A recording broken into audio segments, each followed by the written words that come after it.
Net asset value of regular plans are lower than direct plans in the mutual funds. Shouldn't I buy low and sell high? In that case, shouldn't I be buying the regular plans over the direct plans in mutual funds? This is something a lot of investors gets confused with. Let's discuss about this in detail in this episode of Market Secrets Investment Series.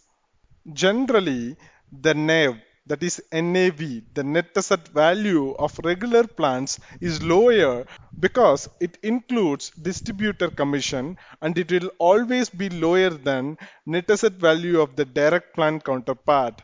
In this case, your purchase price doesn't matter. What matters is the rate of growth after you purchase.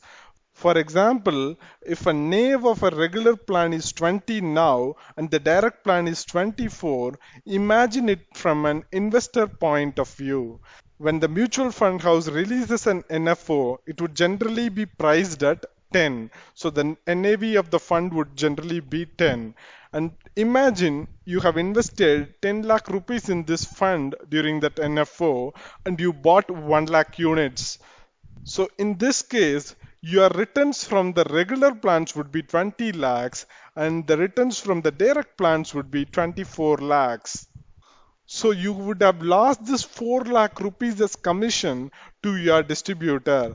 This is what will exactly happen when you invest in a regular plan of a mutual fund. So it doesn't matter which NAV is lower. Always go with the direct plan of a mutual fund.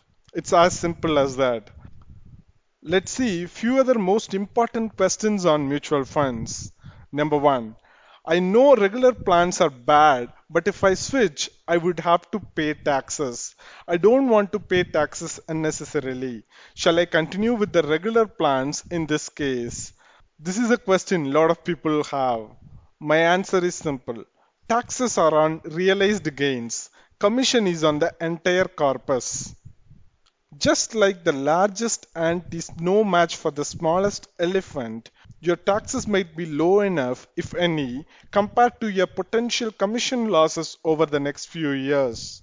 Even if it is not, tax is an one time headache. Commissions are forever. Till the date you have 0 units to your name in the regular plan of a fund, you will be paying commissions every day. You could also consider switching out partially and not all at once. That would save you some taxes by spreading your redemptions over more than one financial year.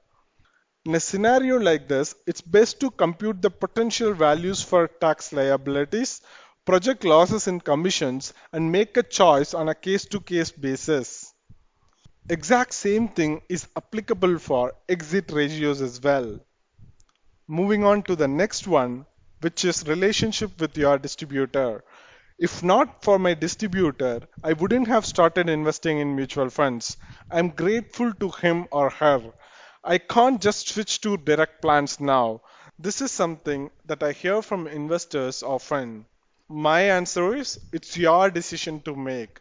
But we would advise you to think rationally about this and keep your emotions aside when making decisions about money.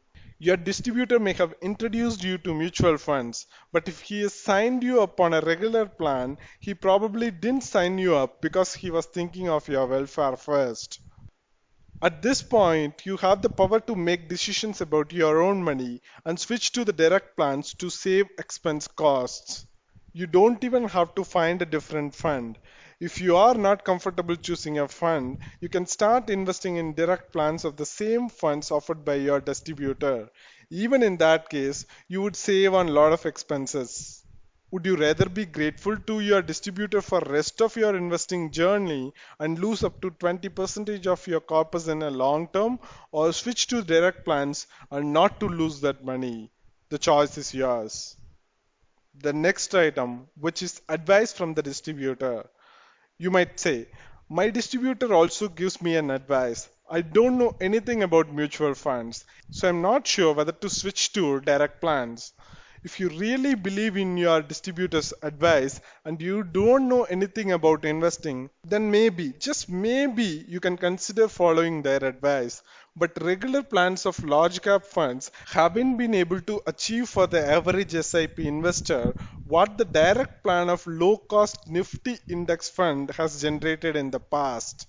Clearly, the so-called financial advice from regular plan distributors hasn't been good enough to even make up for the cost in most cases. Investing in direct plans is a risk-free way of improving returns. A good advisor would recommend direct plans to their clients. Also, when you invest in a mutual fund, the fund manager manages your portfolio. They are responsible for managing the investments in the fund you have invested in and adopt it according to the market conditions. Your distributor has no role to play there. SEBI has already issued notices saying that mutual fund distributors cannot be advisors. A person can either sell or advise, but not both. Unlike a few years ago, we have many platforms today that offer investments in the direct plan to every investor in the country. It has become much easier to invest in the direct plans and manage your portfolio these days. One doesn't need to visit an office or use clunky websites with bugs and errors. If you are wondering which website or app you should use to invest in the direct plans, check out our video on it. You have got three different options in this case. I'll leave the link to the playlist in the description section of this video. We would also like to mention that choosing a good or best fund isn't important or required. Pick a decent, actively managed fund and stick with it unless something fundamental changes about the fund. Or if you are still confused, pick an index fund and call it a day.